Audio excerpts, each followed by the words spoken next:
Jonathan Latumahina yang kini beragama Islam merupakan seorang mu'alaf. Pengurus GP Ansor ini pernah diteriaki haram saat umroh. Itulah sedikit cerita tentang siapa Jonathan Latumahina, sosok ayah yang disorot setelah anaknya yang bernama David jadi korban penganiayaan oleh Mario Dandi Satrio, anak ex-pejabat Direktorat Jenderal Pajak Kementerian Keuangan. Jonathan Latumahina yang adalah seorang ahli IT dan ada dalam tim cyber pengurus pusat Gerakan Pemuda Ansor ini punya pengalaman menarik bagaimana setelah jadi mu'alaf dan umroh ke Tanah Suci.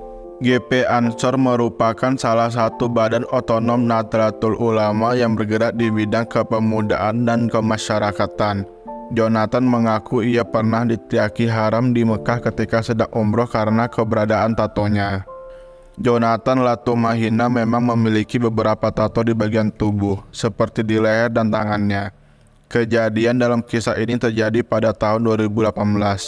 Dikutip dari berbagai sumber, Jonathan menceritakan pengalamannya menunaikan ibadah umroh ketika itu. Ia pernah diteriaki haram ketika orang-orang melihat tato di sekujur tubuhnya.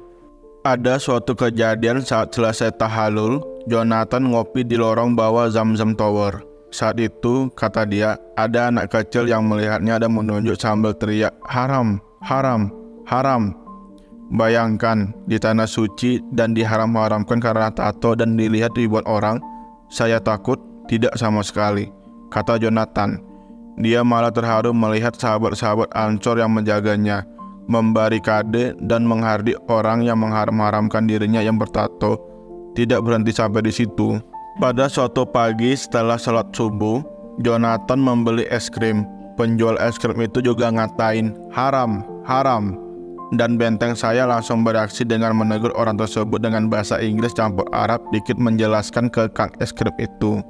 "Saya terharu nulis ini," ucap Jonathan Latumahina. Keesokan harinya saat city tour ke Arafah, Jonathan dibikin emosi oleh sopir bus yang menanyakan bagaimana dia bisa umroh padahal tatoan. Jonathan mengaku tidak mau meladeni perkataan sopir bus itu karena hanya membuang energi.